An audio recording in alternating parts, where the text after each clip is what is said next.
to the site of need.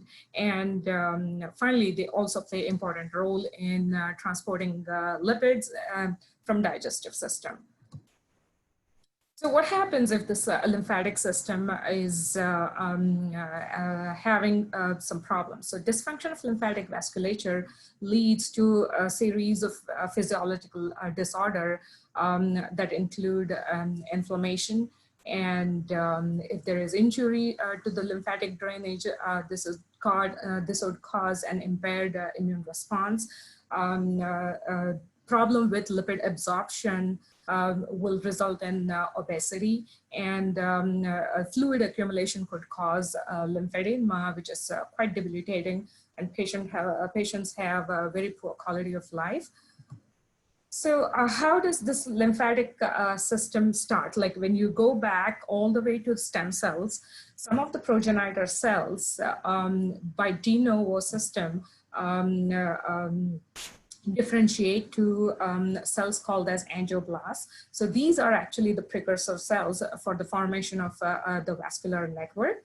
Through a process called vasculogenesis, this primitive vascular network comprising of veins and arteries then differentiate into a mature network of arteries and veins.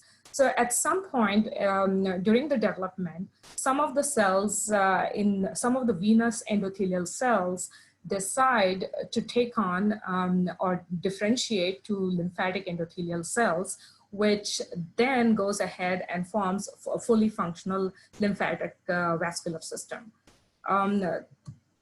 So this process starts exactly at E8.5 of embryonic gestation in mice. And here, basically, the angioblasts, through lymphatic competence, start expressing the lymphatic specific marker. One such marker is PROX1 that kickstarts the lymphatic fate of these endothelial cells. So approximately within a day, this lymphatic bias then leads to lymphatic specification by expression of more lymphatic specific markers.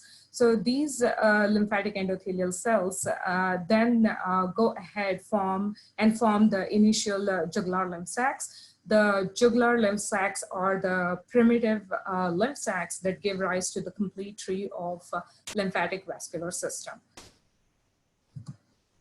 So during my research, I actually looked into a role of FOXC1 and FOXC2 transcription factors in development of lymphatic system in the mice. So what are these transcription factors? They are implicated in the development of cardiovascular system, and they are a member of Fourcade box family of transcription factors. And they have identical DNA binding domains. And as I mentioned earlier, they are implicated in cardiovascular disease and development. And in the cells where both of these transcription factors are expressed together, they tend to have overlapping roles. So what do we know about the role of FOXC1 and FOXC2 transcription factors in development of lymphatic system? So it was shown in one of the associative study that autosomal dominant FOXC2 mutations cause lymphedema dystiasis in humans. So this is a disease that causes generation of extra pair of eyelashes that actually protrude in the eye. If you can see, there are a straight set of eyelashes that are protruding in the eye.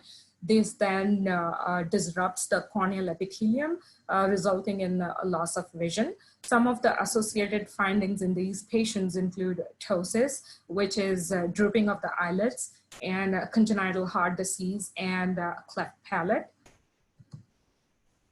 So in mice, it was shown that a deletion of FOXC2, global deletion of FOXC2 showed delayed development of lymphatic system with the abnormal recruitment of smooth muscle cells around the lymphatic vessels.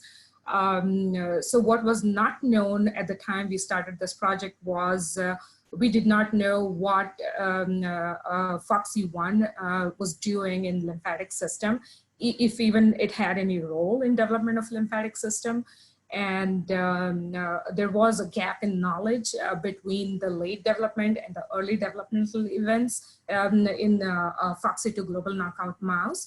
And we did want to see if FOXY1 and C2 had any difference in their role in controlling or regulating the development of lymphatic system, or like in the past, it has been proven they could have overlapping roles. So to do this, I'm not going to go into details of all the data we produced in the lab. However, briefly, what we did was we analyzed a global knockout of both FOXY1 and FOXY2 genes. In addition to the global knockout mice, we also did lymphatic endothelial specific knockouts for both FOXY1 and FOXY2 genes. This was tamoxifen inducible that let us control the time of, like space and time of expression of deletion of FOXY1 and C2. So the global deletion of FOXY1, that is in the global FOXY1 knockout, we see lymphatic abnormalities. If you see this embryo, it is E15.5. This is the wild type embryo, and this embryo looks like a regular mouse embryo. But if you see a global FOXY1 knockout mouse, you see like hydrocephalus-like swelling on the head, and there is like some edema, subcutaneous edema right under the dermal skin. And when you closely look at the blood vasculature, I don't know if you can see the vessels clearly here, but basically we did not see any difference in blood vasculature. So this FOXY1 gene was specifically working in development of lymphatic system. So we went ahead and took a piece of skin and stained it with blood vessel marker CD31 and LIVE1, which is a lymphatic marker. As you can see, there is no major difference in the blood vessels. However, when you look at the lymphatic vessels, here in the wild type, you see the capillaries are pretty thin. But when you look at global FOXY1 knockout mouse, you see hyperplastic vessels. That is like these vessels are blown up, indicating lymphatic hyperplasia. So when we analyzed lymphatic endothelial specific knockouts, we saw very similar results in all three knockout mice.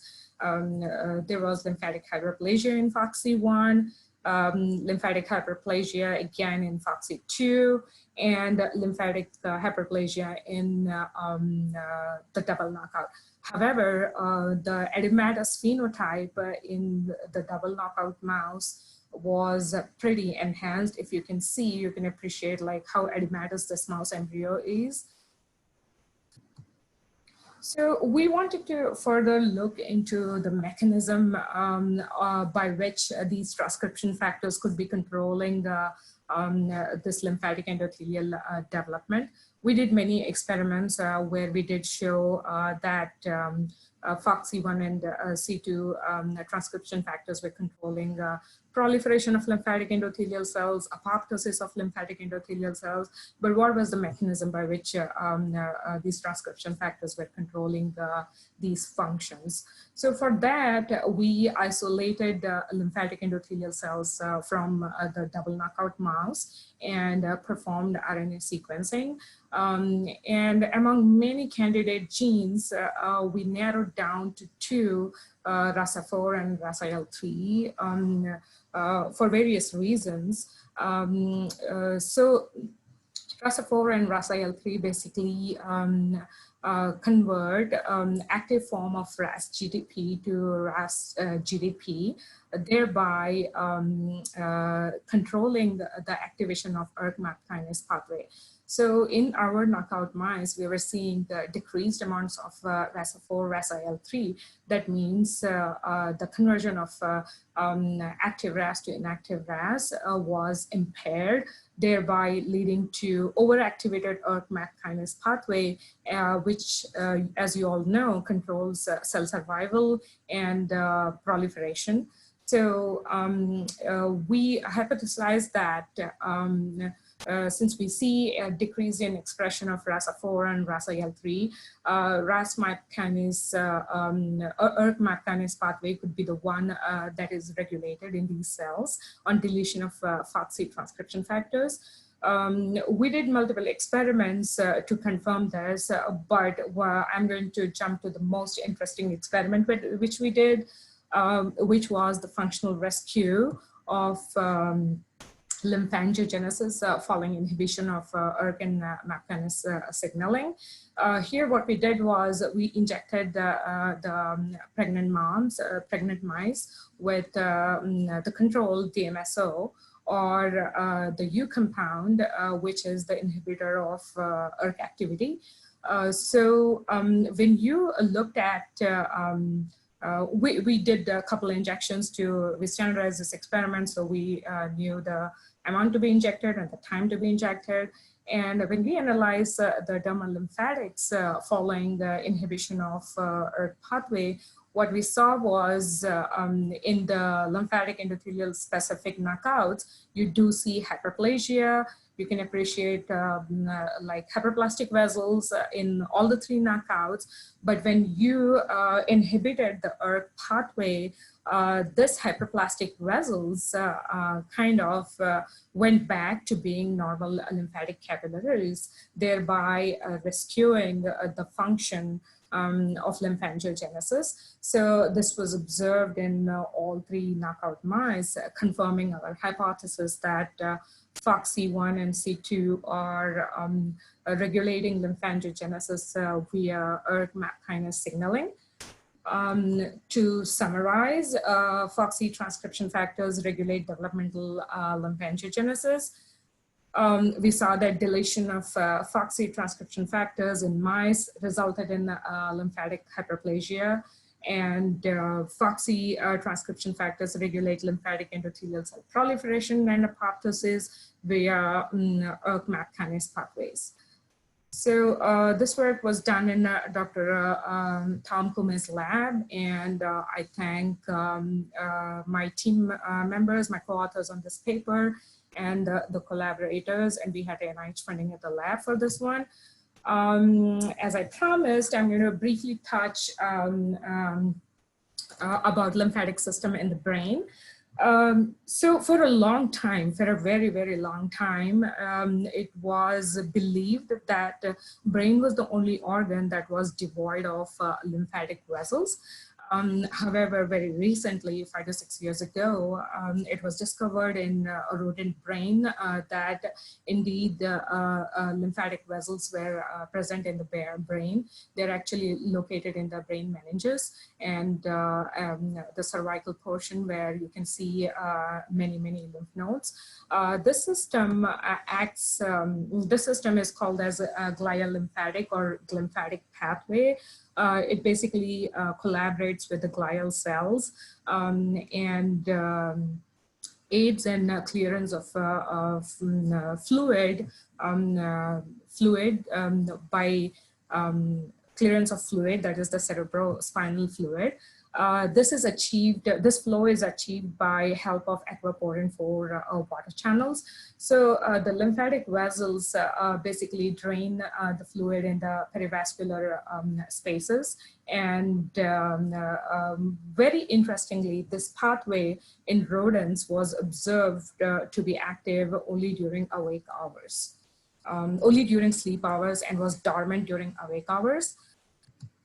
So some studies also showed that this lymphatic dysfunction results in impairing of clearance of harmful metabolites like beta amyloids.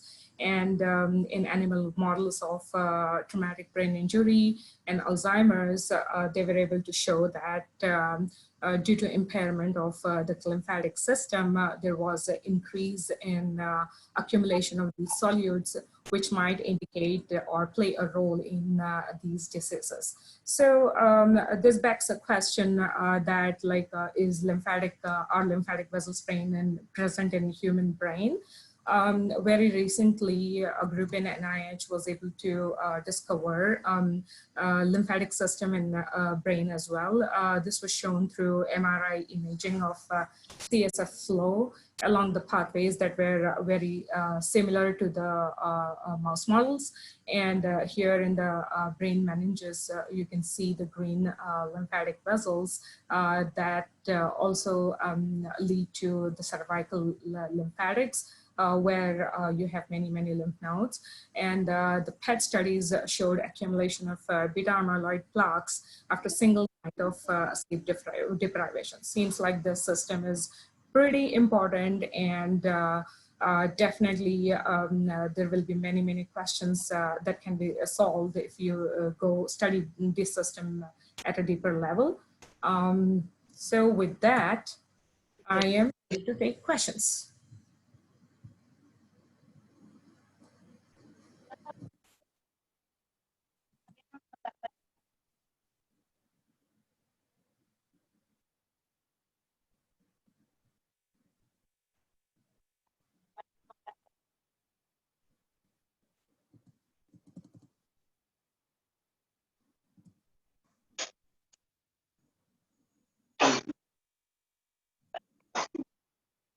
There any questions? You are done with? Anish? Yeah, sorry, I couldn't hear you. Yeah, you are done with presentation? Yes, yes. No, the questions are, I think, did anyone ask questions?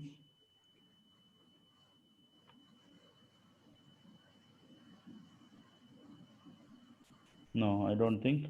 Any questions? Okay. Yeah. Presenters? Sorry. Participants? Any questions? Yeah, I don't see any questions, Devraju. Yeah. That's okay.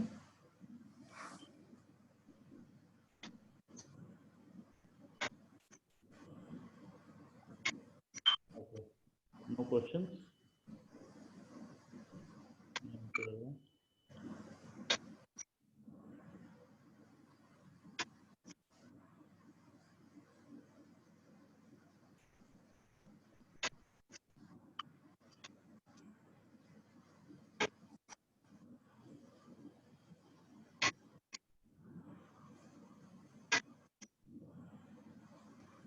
Any questions? No, I don't see any questions. Okay, I think if there are no questions, I think we will wrap up. So we'll resume by 9 shortly, or else we'll continue if Dr. Is he there now with us? Dr. Dinesh? All right, thank you, Devraju. We must thank you, Okay. Anis, okay, for coming over here and No delivering a problem. wonderful lecture. Bye. So I thank you. Dinesh, good morning.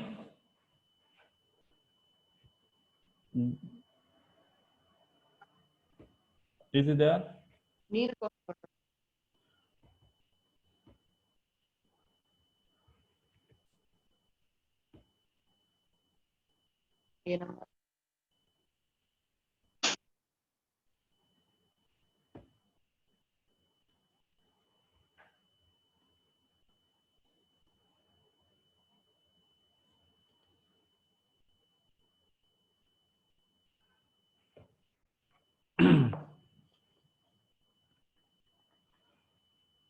So we'll resume back as soon as the speaker is ready. I think you can just log in.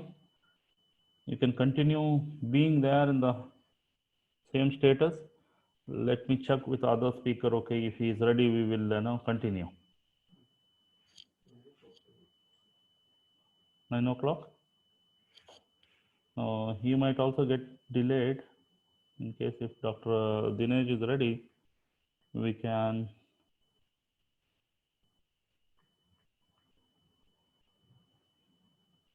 Yeah, just a moment.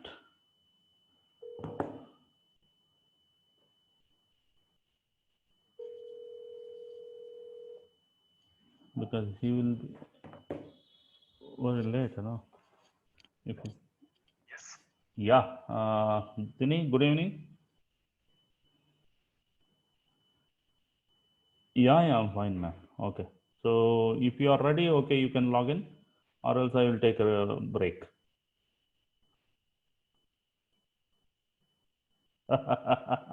You are there.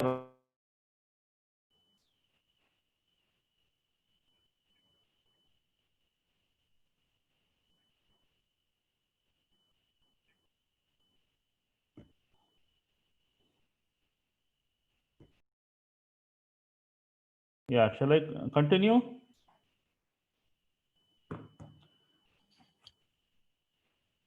Yeah, you can switch on the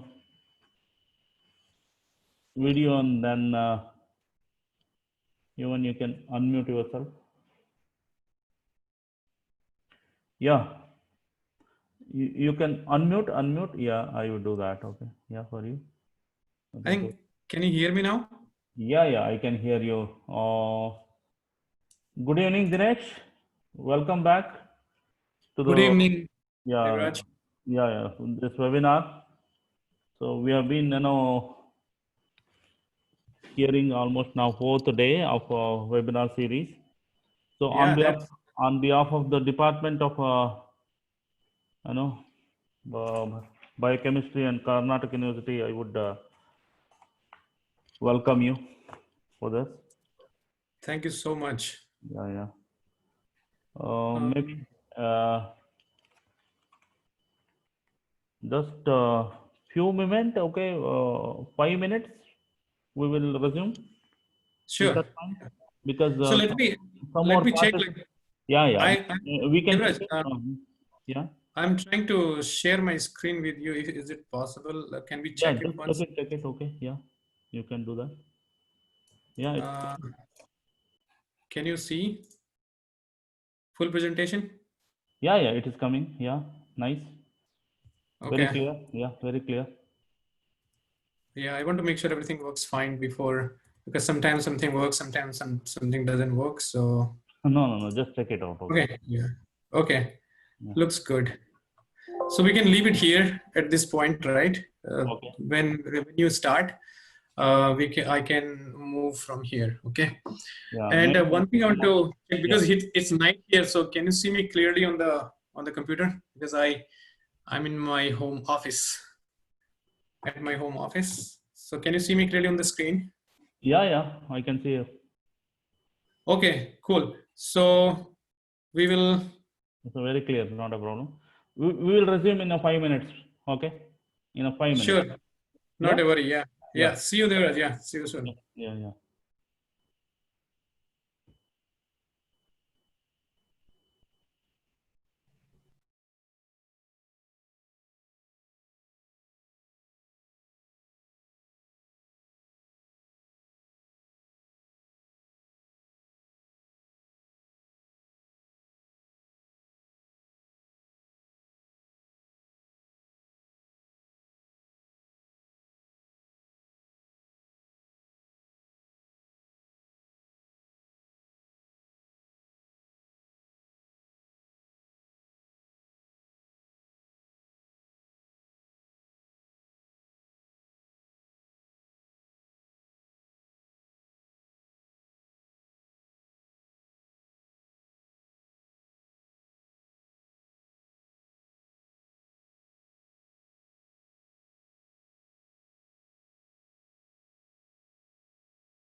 Sorry.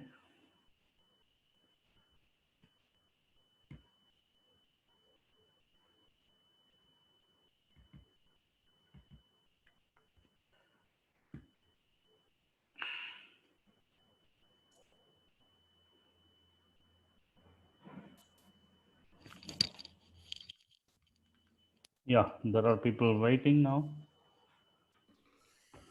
Yeah, welcome back. All of you might be there in the online now. Yes, some people are replying yes, yes, and all. Okay, I think they are on the line. Okay.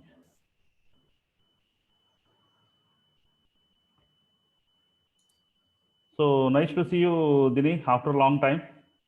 Yes, they were same here. Yeah, It's yeah, great yeah. to see. So yeah, little instructions. Just I would hello. Can you hear me, there, Dini? Yes, I can. Yeah. What you do is like sometimes if there is a disturbance, I will mute all. So Okay. unmute yourself. Okay. Sure. Yeah. Yeah. Yeah, yeah. Because you will not have a control there. So just I will give this. Okay. Yeah. Yes. Welcome all of you to this the next session of the day. So for international webinar. On behalf of the Department of Biochemistry and Karnataka University, Dharwad, so I welcome you, Dr. Dinesh. Welcome you for this, webinar series. And yeah, I can't hear you now. Okay. Now you can hear me. Yeah, yeah, that's what. Okay, fine. Thank you. For the benefit of the participants, okay, I would like to introduce Dr. Dinesh. So I have his resume here. Dr. Dinesh is having 5 years of experience in a leading research project using a mouse model of multiple sclerosis, 11 years of research experience in the area of neurocell biology, particularly in role of mitochondria in neurodegeneration and neuroprotection.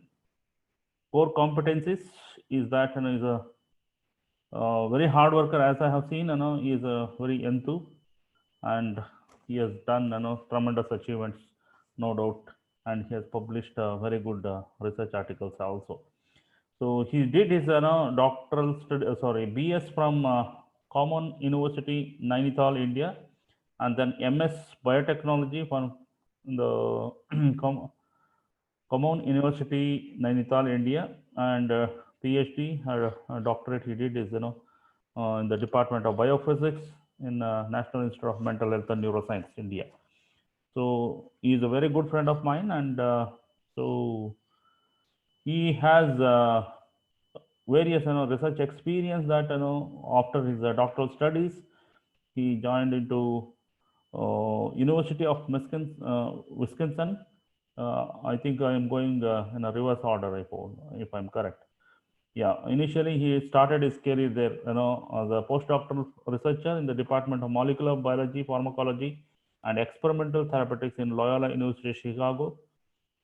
And later, 2011 to 16, okay, he joined as a postdoctoral researcher at the University of Wisconsin, Madison.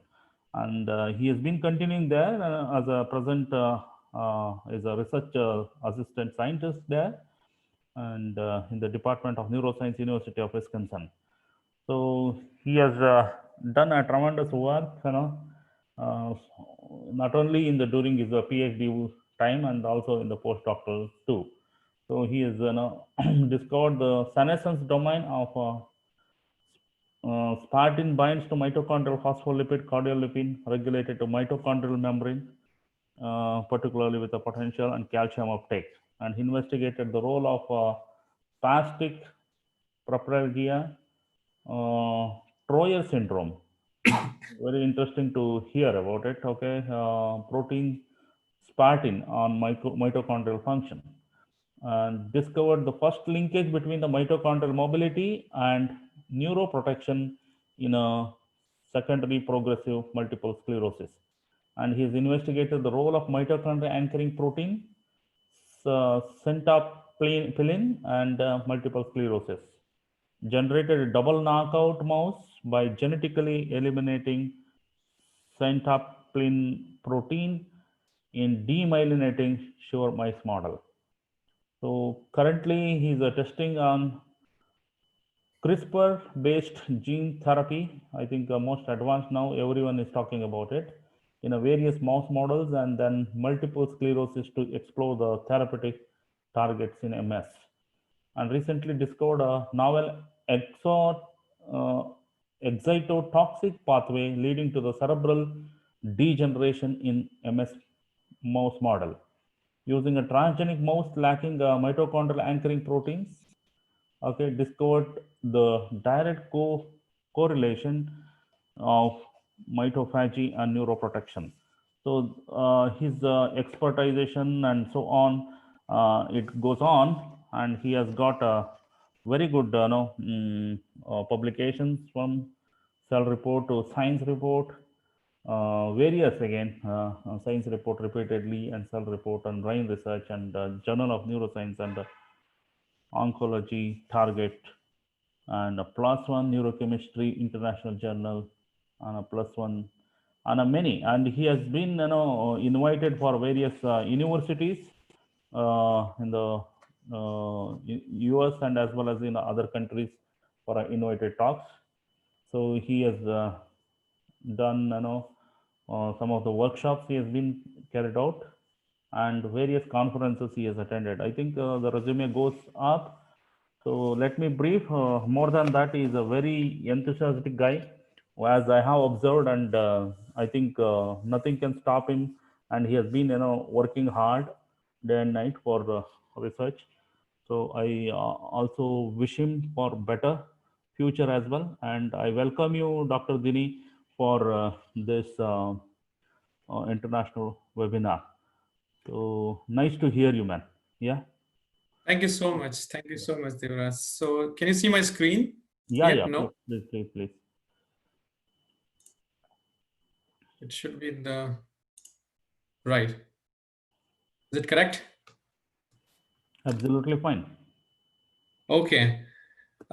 Thank you, Dr. Devraj, for inviting me and then organizing this international webinar series. I believe at this point where everybody is affected with the pandemic, it's a great thing to do this international webinars so that we can interact the science and interact with the people all around the world. And I wish this pandemic goes soon, but still we can do all these things. And then I congratulate you for organizing this thing and all your team. I see the organizing members. So, and thank you so much for giving me this opportunity. And as Dr. Devraj mentioned, that I have been working in the area of mitochondrial physiology in neurodegeneration for a long time. So today, in today's talk, I'll be focusing on this mitochondrial dynamics in neurodegeneration, and can we use these dynamics of the mitochondria as a tool to develop neuroprotective strategies in various degenerative disorders. So as you see in the title, that's mitochondrial dynamics in neurodegeneration and neurorepair. So mitochondria here is you can see a fluorescence image of a neuron where I have labeled the mitochondria using a dye called Mitotracker Red. This is a pseudofluorescence image. I gave the cells the artificial gradient of the colors, but this is a Mitotracker Red labeled neuronal cells lighting up only the mitochondria within those neurons. And as you can see that they are quite heterogeneous in their shape and size. And then, so for example, like you can see here is like a long tubular mitochondria sitting outside, or within the neurons, like you can see tubular mitochondria, some rounded mitochondria, and some tiny mitochondria. So this shows that how heterogeneous those mitochondria are within the same cells, right? And I call them like they are a unique organelle because first thing, they produce ATP. Without ATP, nothing is possible, I believe, in any cells or organisms. So they are unique in term. They produce ATP, and they have mitochondrial DNA, and they have ribosomes, and they have channels on the outer membrane called porins. So they are unique organelles. They have their genome to encode for certain mitochondrial complex proteins. So one thing I want to mention here is like, as I spoke to Devraj earlier when we were deciding about these talks. So he mentioned that there will be like undergraduate students and master's students and PhDs and other faculty members. So I have planned this talk in such a way that it's quite simple, and then I try to make it as simple as possible to understand whatever I believe I can convey the message properly. And then if you have any questions, we definitely can discuss at the end. So yes, coming back to the talk, if you see, this is the individual mitochondrion, right? And then if you see the membranes of the mitochondria, so the enlarged structure of the membrane is here. Like it has an outer membrane and intermembrane space, and this is the inner membrane of the mitochondria. And inner membrane of the mitochondria contains various complexes: 1, complex 2, complex 3, cytochrome C oxidase, complex 4, and complex 5 is called ATP synthase. So these complexes plays a very important role in the oxidative phosphorylation. So the NADH and FADH2 generated during the glycolysis and Krebs cycle, so they release the electrons through these complexes, and then these electron gets transported from one complex to another. And during these electron transport, high energy is released from those electrons, and then this energy is used to pump the proton from mitochondrial matrix to the intermembrane space. As you can see here, 4 hydrogen, 4 hydrogen, and 2 hydrogen. So these protons are pumped into the intermembrane space. So that creates an electrochemical gradient, because inside it is highly rich in electron, like highly negative, and then intermembrane space is highly positive. So that creates an electrochemical gradient, which is called, also known as like mitochondrial membrane potential. So this mitochondrial membrane potential is very important in maintaining the functions, all the functions of mitochondria. So these protons pumped from the matrix to the intermembrane space comes down their gradients through this complex 5, and then this proton motive force is utilized to generate ATP from ADP. So this is how the oxidative phosphorylation takes place in a cell, in the mitochondrial matrix. And these are the inhibitors of these complex ones. For example, rotenone, you can use rotenone to inhibit this complex, malonate for 2, antimycin for complex 3, cyanide for 4, and oligomycin for this complex 5. So one can use these chemicals or toxins to study different complexes of mitochondria, and people uses these inhibitors as a model to mimic the diseased conditions like Parkinson or other so on. So as I said, this membrane potential of mitochondria is very important to maintain all the functions of mitochondria. So another role of mitochondria beyond the ATP production is maintaining the ionic balance in a cell. Mitochondria plays a very important role in maintaining the cellular calcium homeostasis, right? So calcium is, like everybody knows, that it is a secondary messenger, and it is being used in various processes within the cells. But whenever there is an increase of calcium occurs in the cytosol, it activates certain enzymes which creates a free radical environment like nitric oxide synthase and other xanthine oxidase. So those creates a reactive oxygen species environment, like reactive nitrogen species or reactive oxygen species, which ultimately leads to oxidative stress. So whenever there is an increase of cytosolic calcium occurs, this mitochondria plays a very important role in buffering that calcium into the matrix of mitochondria. So here, this calcium goes, whenever this goes like beyond a micromolar, this calcium is taken up by mitochondria through calcium uniporter and then buffered in the matrix in the form of the phosphate. And at the same time, this uniporter, so this sodium calcium exchanger also plays a very important role in maintaining calcium and sodium levels. And mitochondria also coordinates with endoplasmic reticulum in maintaining the calcium level.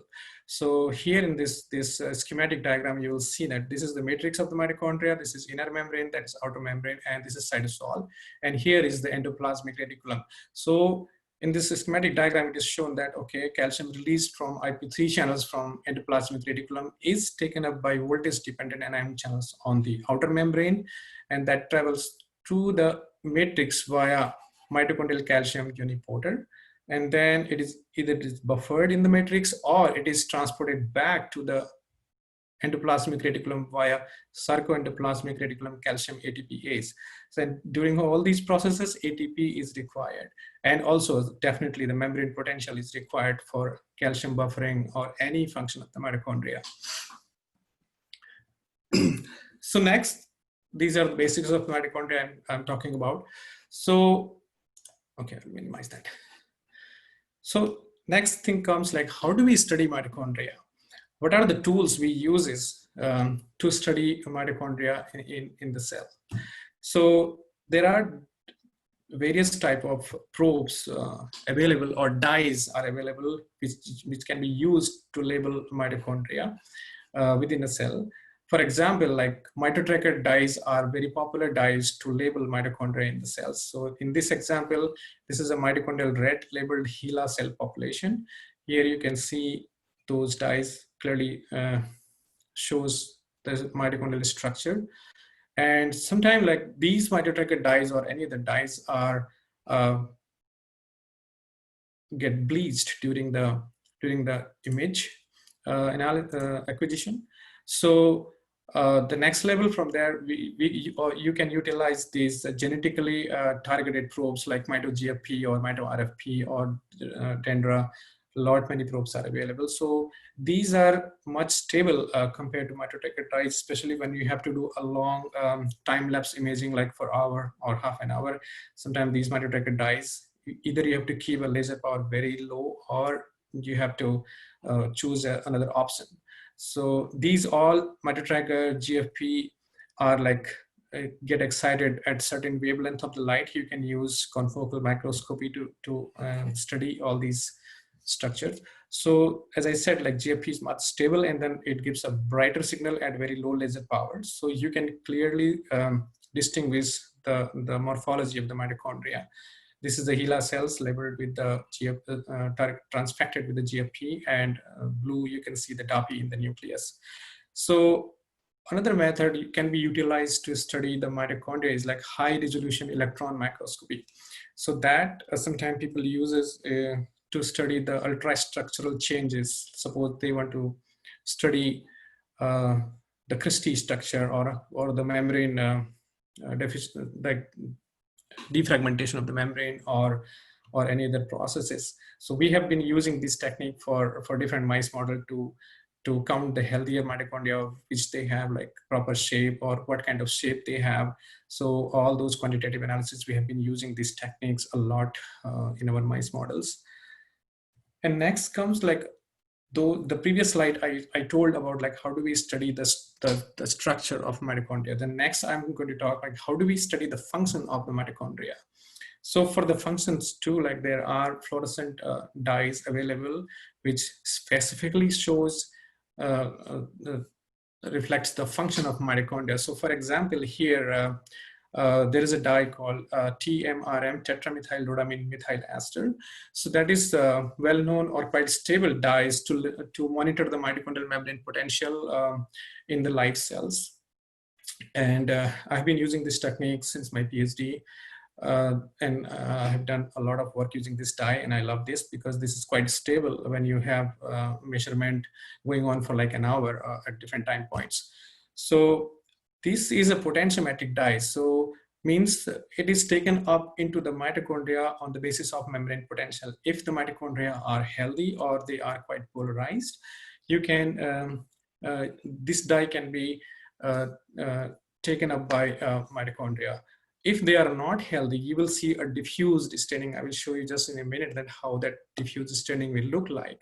So here in this control experiment, what I've done is like I have labeled these neuronal culture with TMRM, and I treat those neuronal culture with an uncoupler called a toxic called FCCP, which dissipates the membrane potential of mitochondria.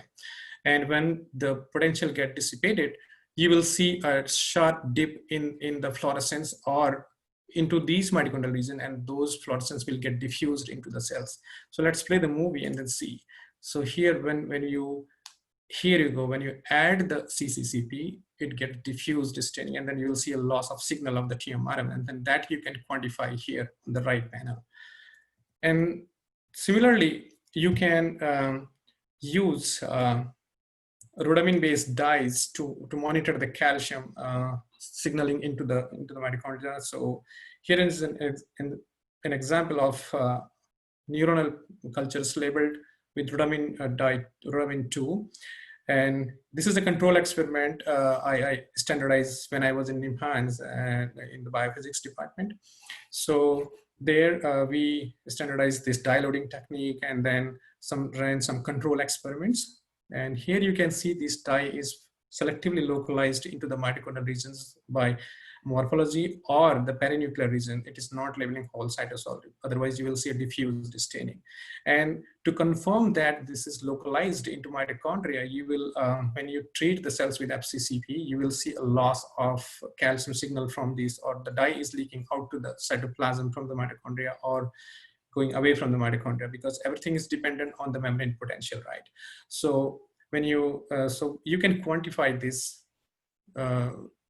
here. So this is the quite stable fluorescence signal of the ROD2. And when you add this uncoupler, it leaks out, the dye leaks out of the mitochondria. So you can quantify the mitochondrial calcium signals under different conditions or different stress environment or any other conditions. And next, nowadays, a beautiful techniques called oxygen consumption rate measurement is being used. So earlier, people used to use like oxygen sensors, electrode, but this machine uses like, you can use it into the isolated mitochondria or the intact cells. So we have been using this technique sometime with my collaborators. It's a beautiful technique. It measures all the oxygen consumption rate, and that reflects the mitochondrial functions. So you use different inhibitors like oligomycin for F1, F0 ATPase that relatively decrease the oxygen consumption because of the proton leak. So you will see a dip in the oxygen consumption rate. And then when you add FCCP, it completely dissipates the membrane potential. So there is no use of oxygen that time. So you will see a maximum oxygen. So that way you can utilize these techniques.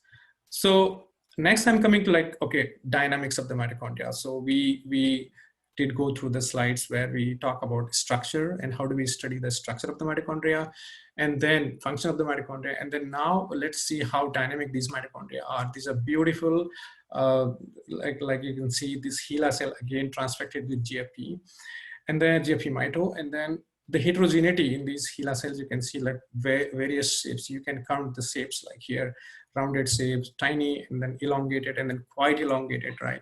So, and within the cells or their network, like suppose in neurons, these mitochondria move within their cell soma or from cell soma to the dendrites or to the axon terminals, and then they beautifully, you can feel like those vehicles are moving on those highways when you light up with the GFP.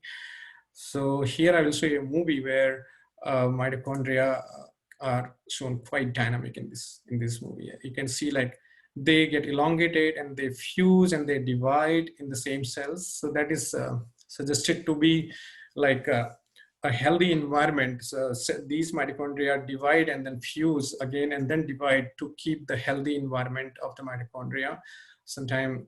So from these movies, the author, what they dissected out, particularly from these seasons, you can see here within 85 seconds, these fusion fission occur within like a minute or 1.5 minutes. So these two mitochondria, right, they are quite close to each other. Basically, when you see the movie, they are traveling from here and then coming close proximity, and then they fuse, and then here you can see the fusion, right? And then 6 seconds, and then at 84 seconds, they divide again, and then this mitochondria go away from here. So basically, this process is suggested to be like a healthy process, because probably this is an unhealthy mitochondria and getting fused with a healthy mitochondria, and then later on getting divided. It exchanges the materials and then divide into two healthy mitochondria under normal physiological conditions. So here in Dr. Chu's laboratory, my colleague scientists have been doing all these experiments where he was trying to study the mitochondrial fusion and fission in the long sciatic nerve of the frog, because he used the frog because it can be easily, you can easily label those, because it's like quite long. So easily labeled, like the distance from one end to the another end of the sciatic nerve is quite far. So there is a less chance of mixing these dyes together. So basically what we do here is like we inject the mitochondrial green dyes from one end and then red dyes from the other end. And then these mitochondria takes up this dye and then start moving either anterograde direction or retrograde direction. So basically, and then after a day or 24 hours of this injection, we take the sciatic nerve out and then keep them in a healthy environment using the buffer ACSF. And then you can image at this point where they fuse or divide or move around, right? So this is a sample movie I will show you here,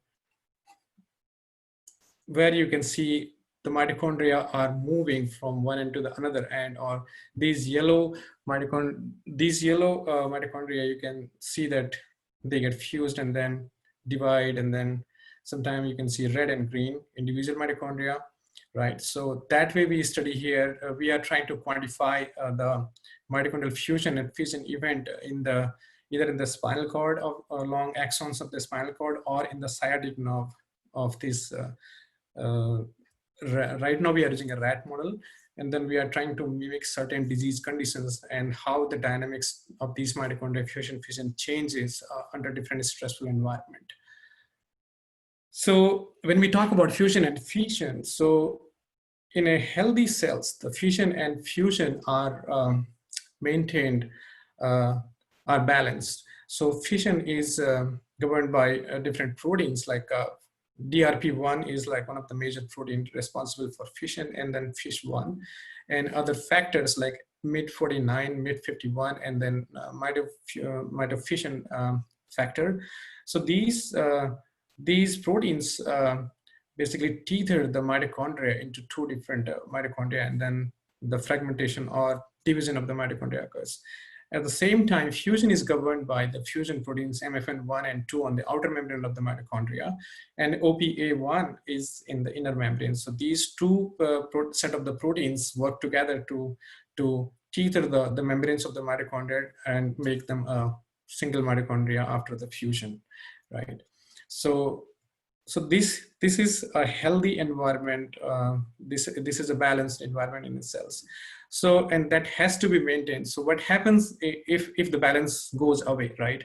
So this is the cycle of the balance. Fusion and fission has to be balanced.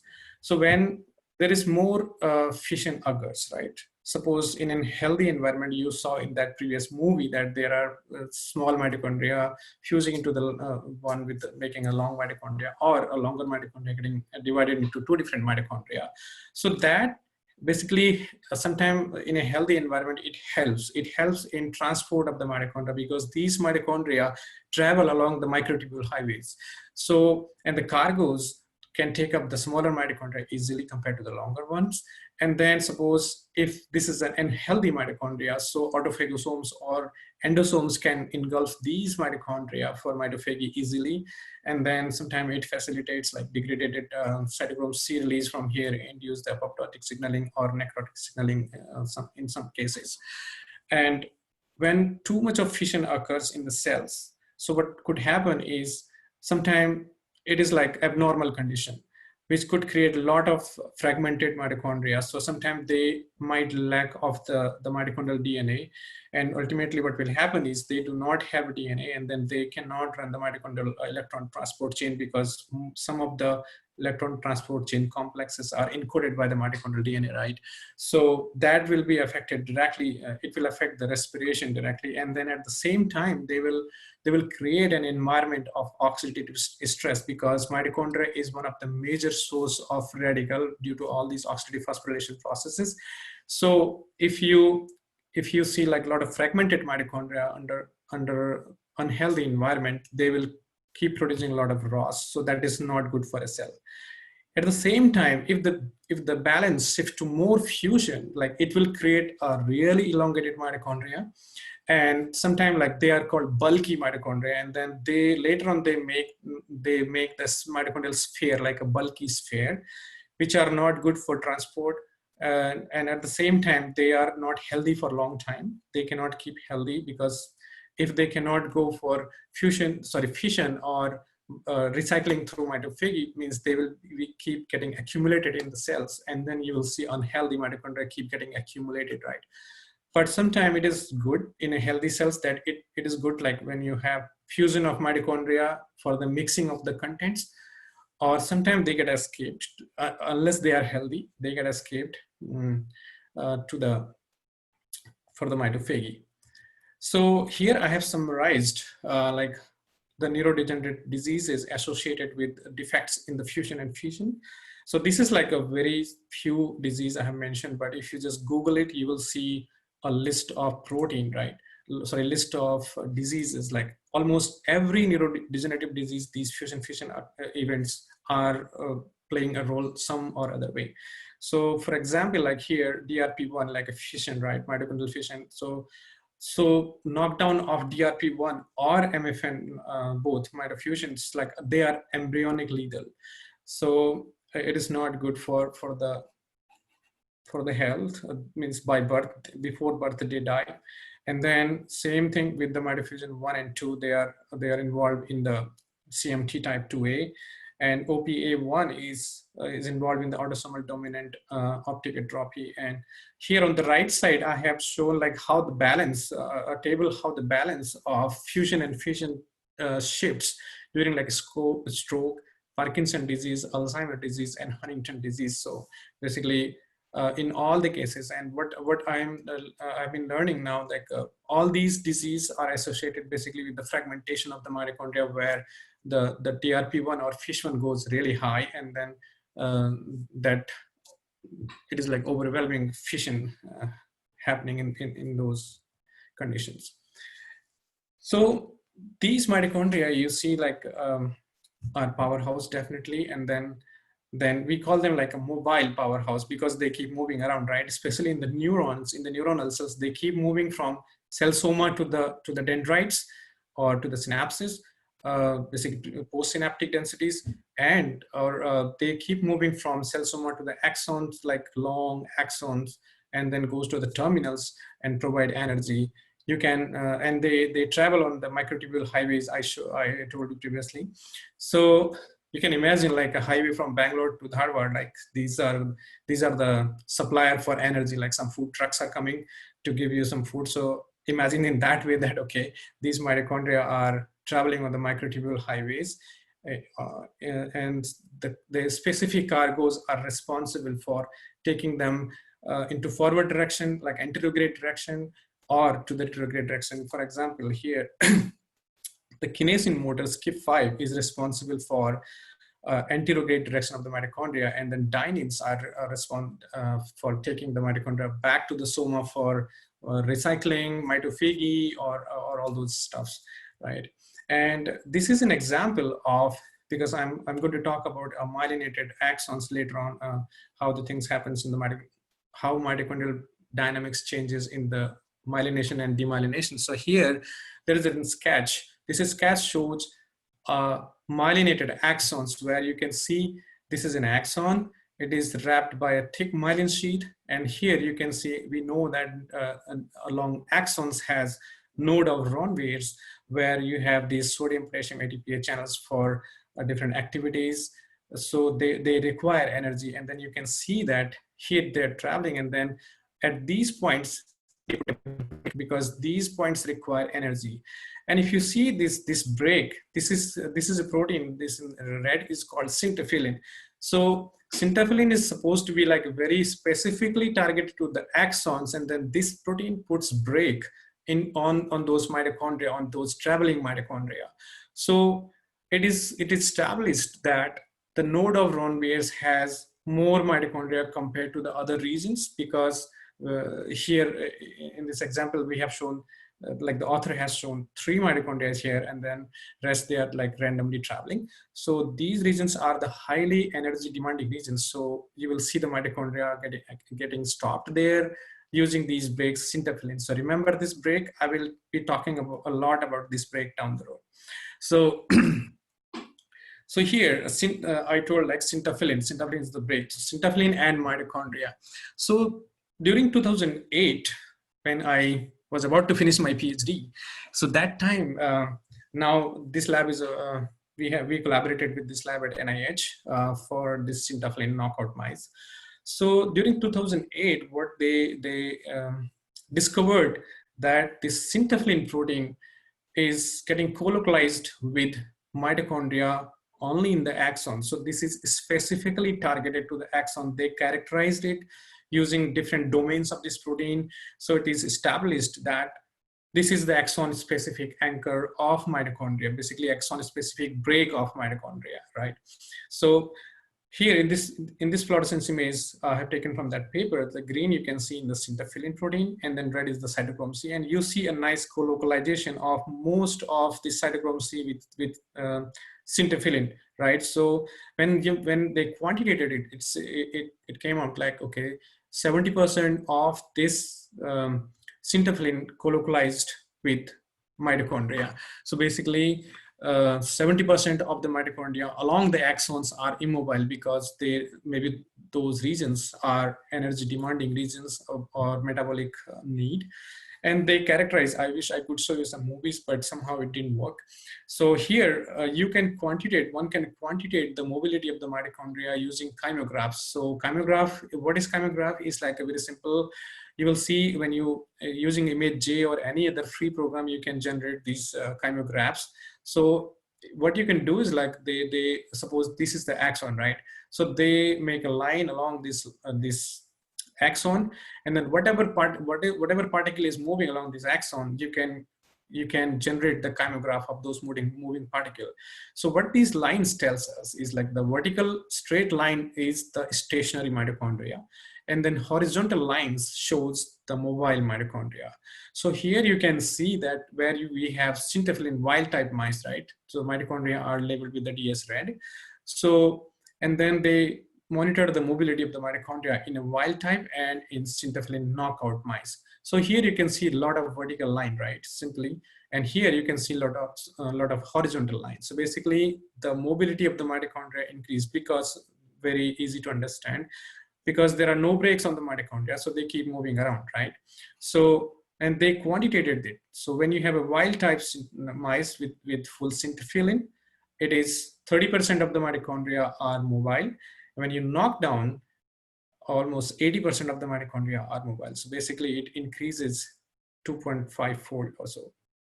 So they characterize, and then they established in this paper that syntophyllin is the brake for mitochondria, specifically in the axons, right? And they also showed that when you knock down this syntophyllin protein, you will see there is a reduction in the number of per unit length of the mitochondria along the axons. So basically, maybe they are quite mobile all the time. So you can monitor their numbers. Okay, so now I will, those are the basics of mitochondrial dynamics, and then mobility and fusion and fission. So now I will focus on the disease multiple sclerosis, and then how we are using this mobility tool in this disease model. I will give some evidences that, okay, how a mitochondria behaves differently in the multiple sclerosis, and then what is the role of syntophyllin, and then how we used this syntophyllin protein as a tool to release the brakes, and I will show some neuroprotective data from the mice model. So let's understand multiple sclerosis. So what is multiple sclerosis? It is an autoimmune inflammatory disorder of the central nervous system, which is mediated by attack of immune cells, right? T cell attacks the CNS myelin sheath. And then due to the attack of those T cells on the myelin, it creates the scars. And then that is why it is called multiple sclerosis. And then this is the most common cause of neurological disability in young adults. And then the clinical symptoms of this disease are like numbness in the feet, and then hand numbness, and then partial loss of vision, and then tremor, and lack of coordination, and slurring speech, fatigue, and dizziness. So in this, on the left side here, I have shown an image of a healthy neuron. It is a nucleus, and then it has a dendritic network and a long axons. So this is quite long. You can imagine that, okay, if the cell soma is in Bangalore, and then the axon can travel to Dharwad, it is like really long.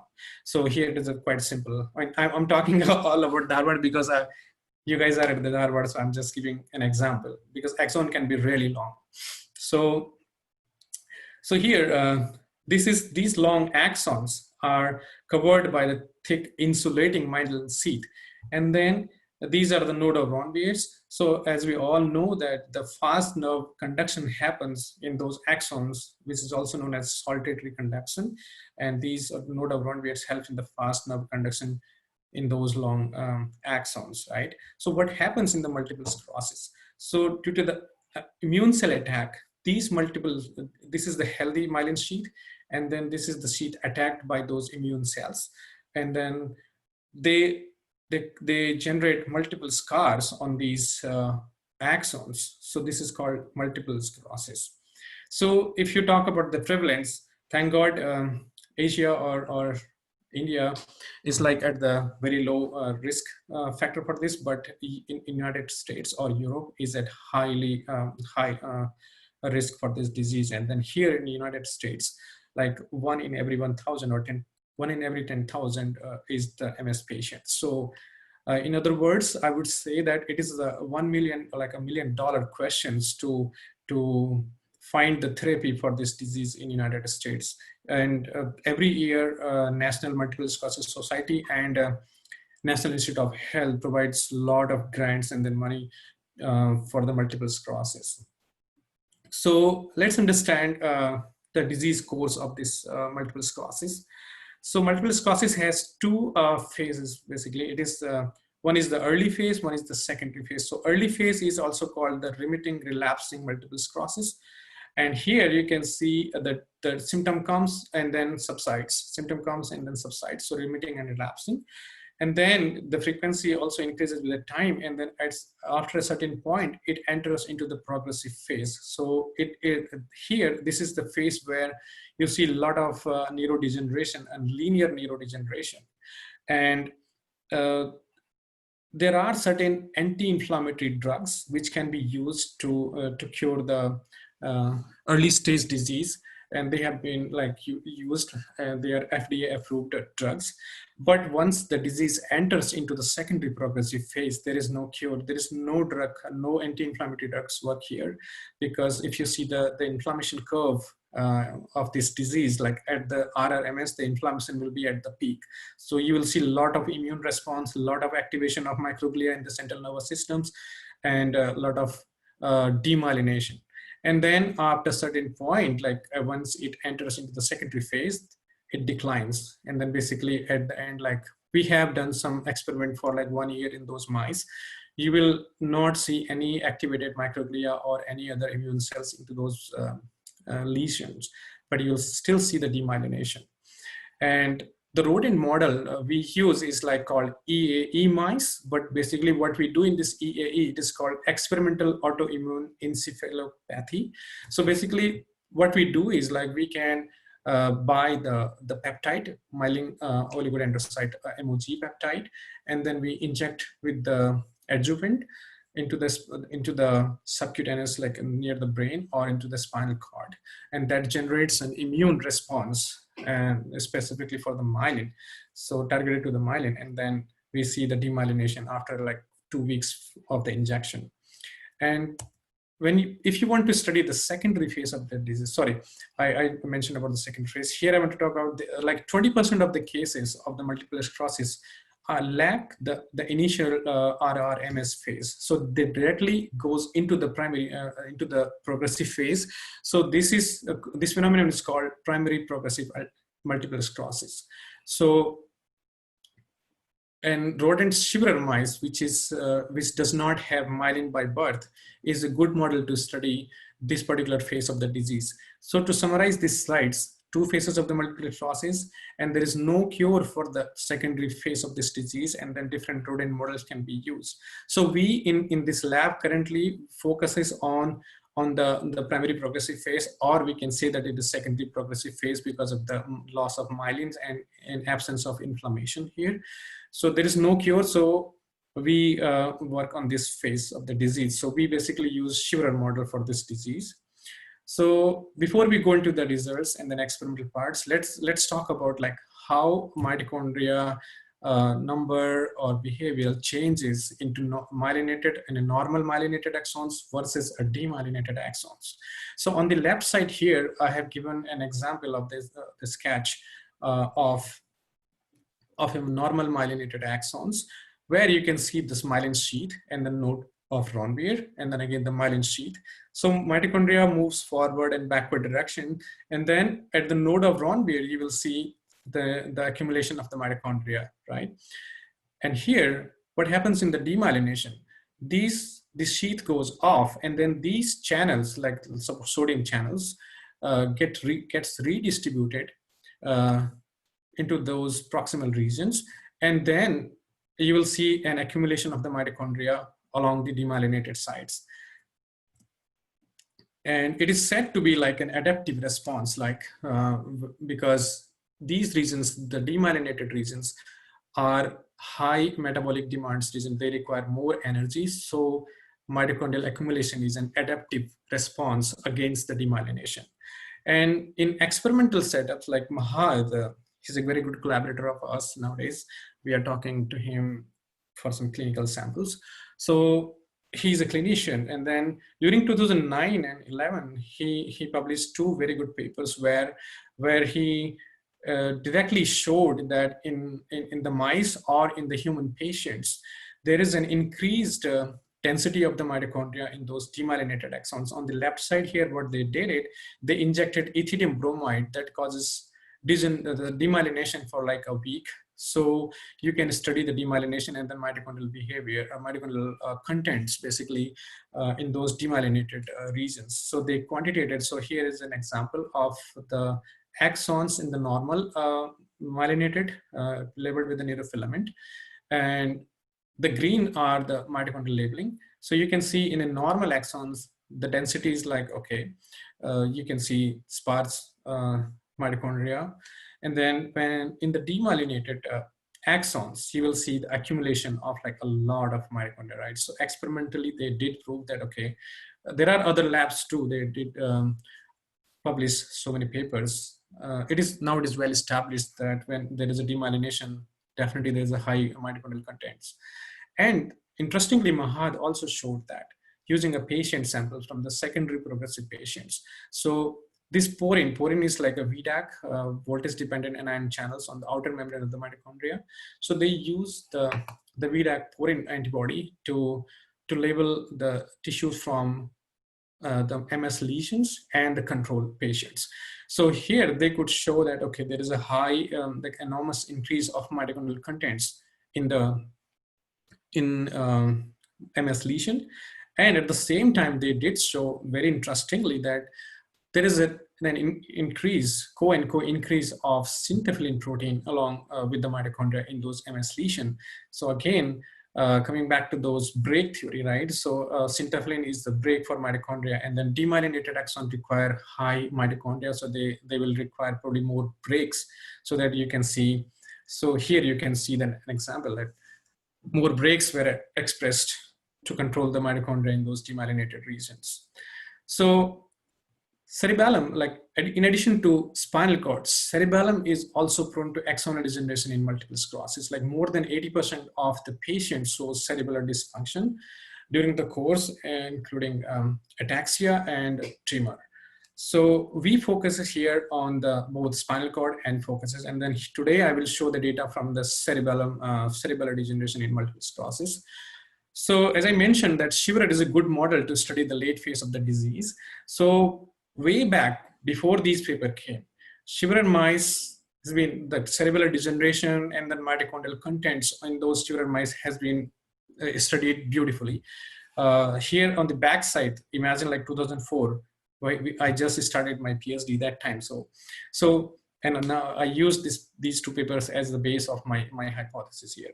So 2004, the Lowers group, what they demonstrated that in the cerebellum of the mice, this is like a silver staining. It's called silver impregnation, like it's the Bilkowski staining. So here you can label the Purkinje cells, and then these thread-like structures are the axons. And then these are the swelling of the axons. These are also called as degenerating axons. So you can easily count those axons per unit length of the cerebellum or Purkinje cell layer, and then quantify the axonal degeneration with the time.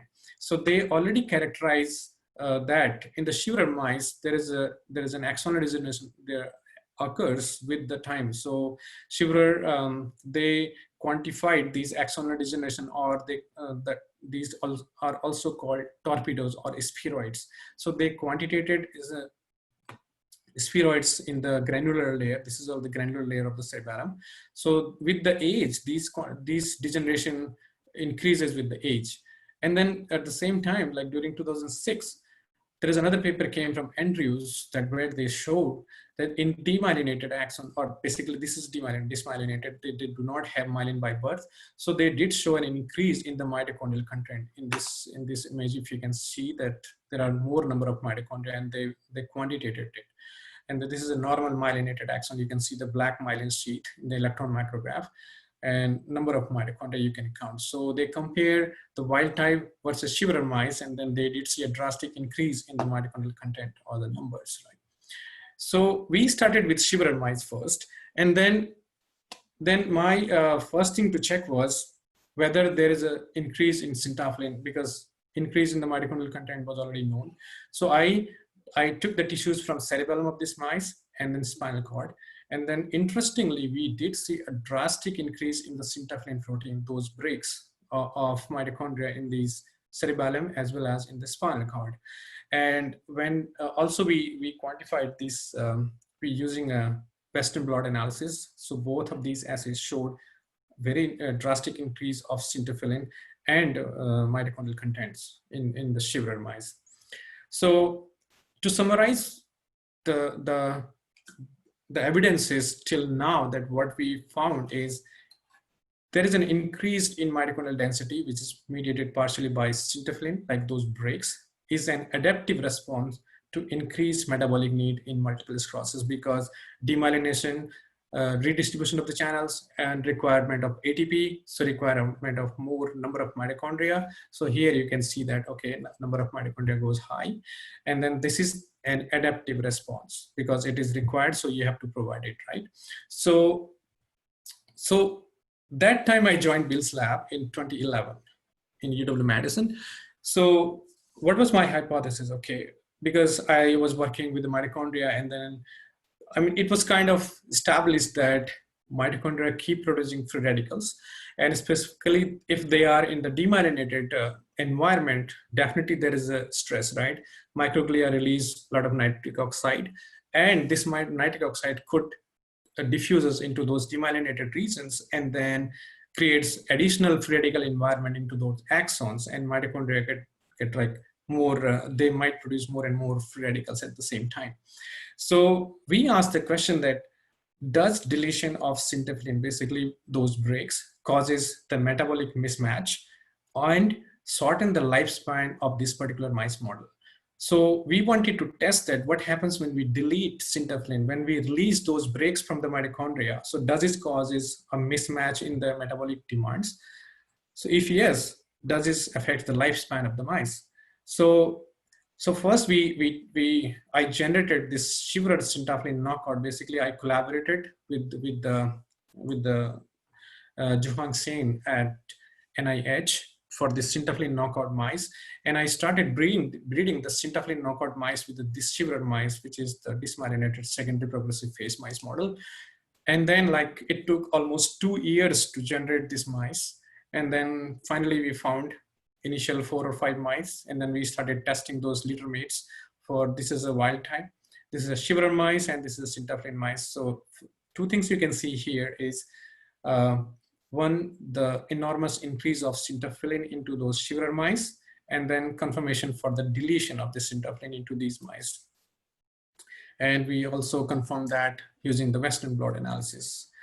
And next question we asked, whether do these syntophin knockout, the shivered syntophin knockout mice shows the increased mobility of the mitochondria? Yes. We use the optic nerve, the long axons of those mice to monitor the mitochondrial mobility. And here in this figure, we have quantitated the ratio of immobile versus mobile. Just please be careful in reading this, immobile versus mobile. So when you see this graph, like it is, so in a normal mice, the wild type mice, you have the immobile fraction is here. So when you delete syntophin, the immobile fraction goes way down, means that is highly mobile mitochondria are present in the optic nerves of these mice. And this is the shiverer mice. So you can compare the wild type versus shiverer, almost like twofold, more than twofold increase in the immobile fraction of those mitochondria.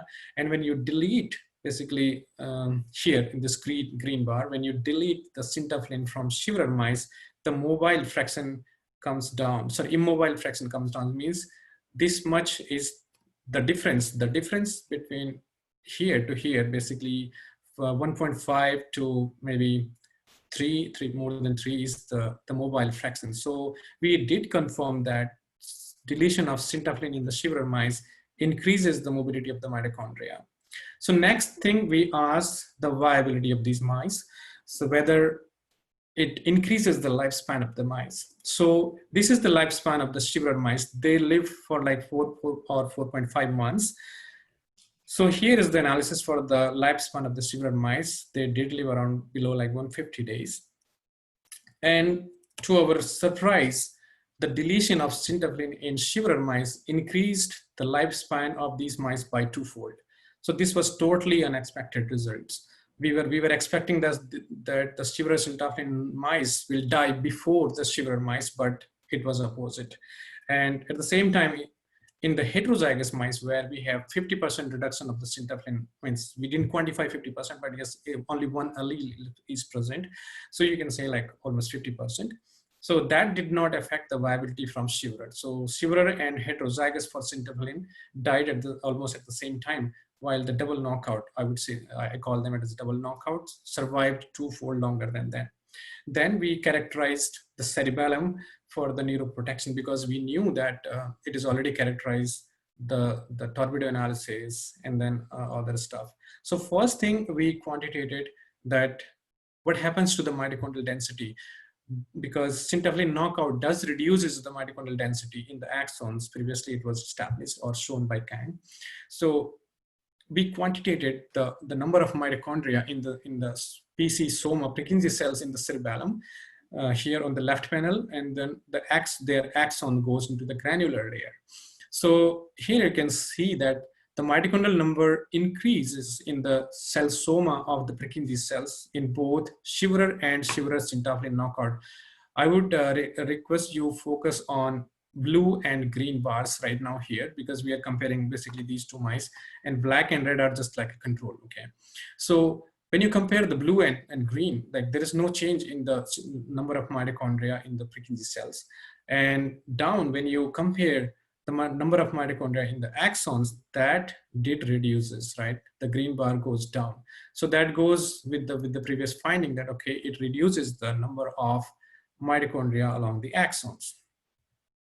And we could see a lot of protection in the axons and Purkinje cell. So here the blue bar, again, I would request you focus on blue and the green bar. So here at the 2.5 months, we did not see any degeneration, and 3.5 months, there is a degeneration. If you see the trend in the blue goes down, and then 4.5 months, it goes way down, basically like around 22% of the decrease. And the green bar, if you see, like, okay, at 4.5 months, we did see a significant protection of the Purkinje cells. At the same time, we quantitated those black spheroids as a marker for axonal degeneration. And you can see, like in the Shiver mice, there's a huge amount of axonal degeneration occurs, and that is protected by syntrophin knockout. And then we measured the mitochondrial complex chain activities using the COX and SDH. You know that COX is, the COX subunit is encoded by the mitochondrial DNA, and then SDH is by the nuclear DNA. So when you have the activities of COX upon SDH, you can measure the mitochondrial health index. And then at the same time, we measured the COX and SDH subunit expression in those mice models. So if you focus on these ones, that they have reduced COX activity. So, and here's the quantification of like the Shiver mice has less COX activity compared to Shiver syntrophin knockout, or in other way, syntrophin knockout in the Shiver mice did improve the mitochondrial complex activity. And in the axons too, it increased the mitochondrial complex activity. And not surprisingly, that when you measure these complex activity in those spheroid, the degenerating axons, they go very similar. So we do not see any change in those degenerating axons. And then we measured the oxidative stress using a dye called dihydroethidine. It is specifically labels the superoxide level in the cells, so in the tissues or cells. So we use this superoxide marker for labeling the oxidative stress, and we labeled these tissues later with the calbindin to label the Purkinje cells in the cerebellum. So here in the red, if you focus on the red, you can see the increase in the oxidative stress in the Shiver mice, which goes down when you knock down the syntrophin in those Shiver mice. And then this is the quantification of Purkinje cells and the granular layer, basically in the axons and in the dendritic regions. So in all three layers, we did see the improvement, basically reduction in the oxidative stress or superoxide levels in these mice models. So the hypothesis we proposed is what happens in a normal mice generally, that some of the mitochondria are stationary and some of them are mobile. So they keep going back to soma for mitophagy or recycling, and cell soma send a healthy mitochondria back to the axons to maintain the healthy mitochondria along the axons. And what happens in the Shiver mice, so basically there is no myelin sheath here, and then you require a lot of breaks, a lot of mitochondria along those demyelinated axons, and you require a lot of breaks. So this syntrophin comes and binds to mitochondria and then stops them all along the axons and soma. So there is no movement, right? So when you knock down, so basically with the time, it creates an unhealthy environment and causes the degeneration of axons and cell soma. And when you knock down syntrophin from the Shiver mice, so basically you knock down, and then it makes mitochondria, all the 80% of the mitochondria mobile, right? So what happens in this case is mitochondria can keep producing energy to the axons. At the same time, they have privilege to go back to the cell soma for mitophagy, and then the soma can send the healthy cells to the axon. So basically maintaining a very healthy environment, and then results into the neuroprotection, right? And later on, we recently published this paper. We took this study beyond that point, and we did show that there is an improvement of somal mitophagy when you knock down syntrophin. So in this experiment, we have used a very novel mitophagy probe, which is called Mitochema. It is like it has two wavelengths, two excitation wavelengths. So what happens is, like when there is a healthy mitochondrial environment, you will see the green mitochondria. And once those mitochondria goes for mitophagy, So those turns into red in a lysosomal or acidic environment. And you can quantify the red versus the green area, and then you can quantify the mitophagy in that way. So in panel B, we have demonstrated that those reds are actually getting colocalized with the lysosome, basically proving that this is the mitophagy happening, right? So this is the lysotracker, and this is the mitochondria green and red. So this is the cell where we have mitophagy happening, and we have some healthy cells. Label the same cell with the lysotracker, and we can see the red and white, basically lysotracker colocalizes at more than 70% cases. And we tested this hypothesis again in the wild type, syntrophin knockout, syntrophin and syntrophin mutated. Basically, this syntrophin is, you can imagine like a shiver mice. And this is a mutated syntrophin which does not bind to mitochondria. This is like a control because it doesn't bind to mitochondria, so it should not affect the mitophagy, right? So here you can see with the time when we transfect these neurons with the mitochema probe and then measured the mitophagy at different time point after the transfection. So suppose like 4 days, 8 days, and 12 days, right? So basically the green bar, if you see, this is the shiver mice. This is mimicking the shiver mice. So these mitophagy index does not changes much into those greens, but if you see all other three, black, green, and yellow, they goes up with the time. So basically we are measuring the somal mitophagy index with the time, which is increasing, and which is true because with the time, we'll see more and more accumulation of the poor mitochondria into the cells, right? So, and this is because we are seeing this can be stable. This is stable into the lysosomal environment, this red fluorescence. And with the electron microscopy analysis, we also confirm that in the shiver mice, there is a low mitophagy index compared to the shiver syntrophin knockout mice. So what happens is, like, when you knock down this syntrophin, basically when you remove these breaks from the mitochondria, so mitochondria keep moving along the axons, and then they maintain the healthy environment, and thereby resulting into the neuroprotection.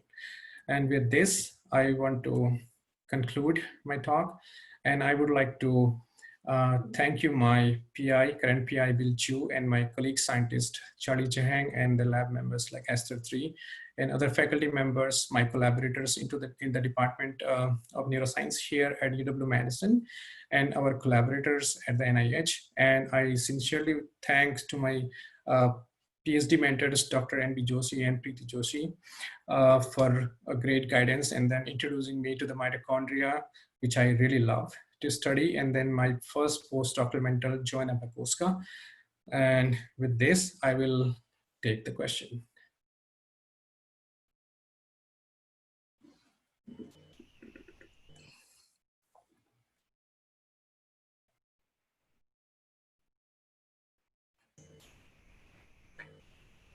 Okay. Very good morning, sir. This is Dr. Praveen. Hi, Praveen. Hi. Yeah. So, like, I had a very simple a question wherein which I just wanted to know what's the correlation between mitochondrial myopathy kind of issues, because it's again a neurodegenerative disorders. Mm-hmm. Yeah, like how it could relate with the mobility or the dynamics of these mitochondria. So first thing I would say, like, do you have any evidence that does anybody shows the mitochondrial mobility changes into those myopathies, or do you have any models you can easily test that whether there is, because I do not have any evidence. I don't see any evidence of those anchoring protein expression changes in this particular like mitochondrial myopathies. But if there are, like, suppose there are certain protein which binds to mitochondria and then puts brakes on those, like syntrophin, or recently there is one more protein has been discovered, like DISC1. So if one can see the changes in the expression of those particular changes, or any co-localization in the myopathy versus the normal one, you might expect some changes in the dynamics. Or if you have like a model where you can isolate those cells and then study the dynamics of the mitochondria, you can get an evidence. But I really do not have any evidence any evidence for correlation of dynamics basically mobility into the myopathies. Yeah, I'm not yeah, sure about. Definitely, you would definitely see the fusion changes in those myopathies yeah, too. yeah. I Like believe. the entire what the structure keep modifying during the mitochondrial myopathy. Yeah, the healthy, the mito go very unhealthy. That's for sure. But Okay. I was not keen about the mobility. That's what I just thought of So asking. yeah, so either you can test it, or maybe somebody is testing already. Or you can you can Google it. But at the same time, I would say that if they are really unhealthy, they will definitely show fragmentation at one time of point, because fragmentation is the thing very common in all those diseases, and Okay. you will see like a lot of degeneration of the mitochondria. Or if you have like suppose I show the data from uh, Cox activity rise, people must have done the Cox activities too in those ones. But I particularly do not have any evidence of mobility into the myopathies. Okay. Thank you, sir. Thanks a lot. Most welcome, most welcome. Okay. Yeah, adding on to that, Joshi, Dinesh, Yeah, I think, yeah, the shape of the mitochondria, yeah. even I have read some of the papers on it. The shape Mhm. of the mitochondria, and as well as the fusion and fission of these things. But the mobility as such, yeah, for the first time I'm hearing from you. So neurodegeneration is because of the shape of the mitochondria and fusion and fission process. Yes. Right. I think definitely fusion and fission process are involved there, because But I don't know about the mobility. Mobility for the first time I'm hearing from your end. Okay. right. I'm not sure Yeah. if people have explored that. There is a one more question, because one of the slide, okay, you showed me that in South Asian continent, you don't have any such kind of Yeah. multiple sclerosis. But in a case of a Western countries, like is it like geographical or any kind of population specific, or what do I you? mean, we have been asking this question so many times with so many speakers. Mm-hmm. So to be frank, we do not really have a solid answer for this question. And then definitely yes, geographical thing, and sometimes the environmental factors. Like Yeah. suppose Yeah. if an environment where you see like more autoimmune disorders occurring, right? Okay. So those environmental factors can contribute to the stimulus for this particular like demyelination, because it starts with the inflammation, right? It's somehow if the immune system get activated during the by using any environmental stimulus. No, how So about the diagnosis part of multiple sclerosis? What is the kind of method people do use for a diagnosis? I mean the clinical symptoms, right? All those symptoms Just a when symptom, this right. symptomatic. Yeah. And Okay. then if a patient complains like again and again, then definitely they go for MRIs to see the initial lesions, or Okay. right? So those lesions are the initial marker for the demyelinating disease. And if one can identify those things very early of the stage, Is it only anti-inflammatory. like through an MRI or something, or like symptoms alone? Yeah. I think, yeah. Right. Yes. So or like people use like sometimes the fluids, the CSF, like No, what I was wondering, like Western countries, because in advancement, people go for a high level of diagnosis kind of a thing. And that's the definitely reason I yes. was thinking they might be having a more numbers in countries, in South Asian countries, okay, would have not gone for a diagnosis. That's what I was thinking. Probably because No, as a symptomatic yes, as such, as you rightly said, I think symptomatic, any doctor could do that. right. And Yeah. here in United States, one thing is that I would like to mention here is like we have every 6 months or 1 year visit to the doctors, where they study what are the changes occurred during the last year in your health status, or anything changes. So Yeah. if any symptom occurs, they will get to know an idea, okay, there is something wrong, because these are not the normal things, right? Not the normal symptoms. So then they directly go for the diagnostic test. So it is very, I mean, I would say it might not be possible that they miss it. They will catch it very early. But only thing is like, okay, the prevalence is very high in United States.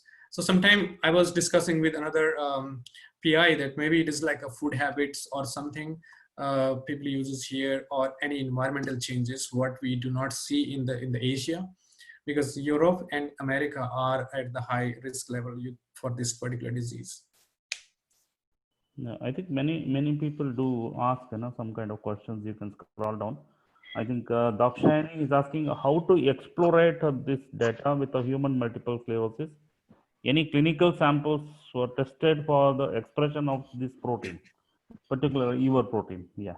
Right. So what I showed the data, right? So from the Mahat group, right now I collaborate with him. So he did show in 2009, that was the first evidence that why we went behind this syntophin protein, because 2008, this paper came from NIH that they showed syntophin is the brake for mitochondria, right? And then 2009, Mahat shows that, okay, syntophin goes really high in the multiple sclerosis. So there are evidences. And then it is kind of like established right now. We have done like in 3 different mice models. It does goes high and in those patients. I think that is the study where Mahat showed increased expression of syntophin protein in the late phase of multiple sclerosis. So another question has been asked by Dr. Rashmi Dadbasappa. The measurement of mitochondrial fission and fusion can be used to measure the neuron degeneration? Right, definitely. So I showed 2 things, right? First thing I showed, it occurs in a healthy cells too. Fusion and fission are the random events occurs to maintain the healthy environment in the cells. And yes, in the disease condition too, you can measure, like you can simply label those mitochondria with a dye, and you will see the changes like in the disease sample versus a normal sample, whether there is a really high fragmentation or high mitofusion occurring, right? So you can definitely use this tool in those cells. Mm-hmm. Okay. Any other question from the audience? Okay, you can still unmute yourself and then ask. Do you want me to unmute myself? No. Yeah. Oh, okay. I'm unmuted already.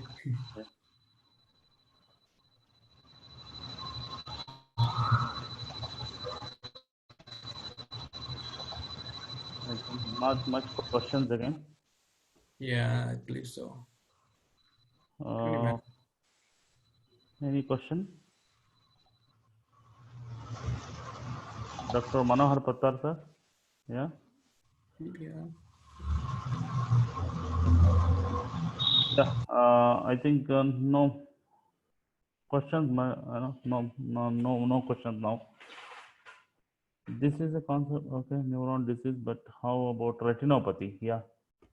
So this, okay, one question. Okay, first I can read this question. This concept is not only for the neuronal disease, but how about the retinopathies? Yes, retinopathies also you can use, because retinas, there are like a lot many papers nowadays coming on mitochondria and retinopathies.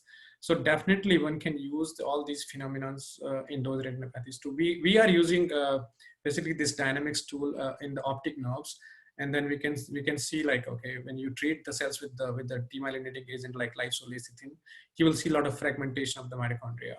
And then definitely I have seen a few papers recently, because I was working with another project with a glass knockout and then retinopathy. So there we have an evidence. Yes, definitely there is an evidence. Yeah. Mm-hmm. I think one more question is about diagnosis of MS and more than about the prevention. So yeah, I think diagnosis, as you rightly said, symptomatic, correct? Right. Initial symptoms, yeah, initial symptoms, and then MRIs, all those things. Yeah. We go for that, and then if they see any symptom of the lesion, like very minute lesion, definitely they start monitoring the patients and then symptoms, and they go for the diagnostic, like as I said, like anti-inflammatory drugs initially. Okay. Any other questions from the audience? If there are no questions, now we can wind up. What's the time, Dini? Out of curiosity, I'm asking. Out of curiosity, Devraju, it is like 11:43 in the night. So it is time for me to go to bed. Around 12 o'clock. Okay. Thank you for Thank you, sir. considering my request, because Yeah. No, earlier the I know clock was.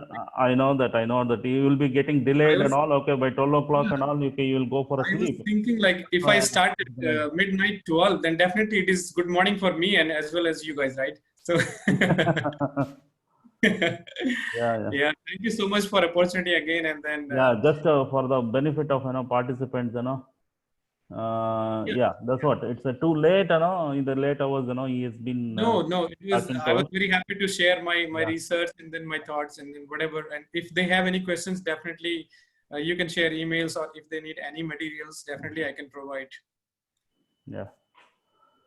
Thank you so much. I once again, officially thank you on behalf of the Department of Biochemistry and then Karnataka University. Thank you Thank so you once much. again, Really appreciate. Yeah. Dr. Dinesh, for coming over Yes, here. definitely. I really appreciate it. And then thank you for opportunity again to whole team. And then this is a great thing I think you guys are organizing, because informative and then good for a student, good for anyone, like sharing the thoughts and hearing the research and getting the questions and then see what we can do further, right? Sometimes you get an ideas from question too, right? So Thank you. Thank you so much. So we'll have a good night. Yeah. Good Oh, night. have a Good great day. Yeah, have a great night. day. Good night. Sleep Good well. night. Bye-bye. Take care. Bye. Bye.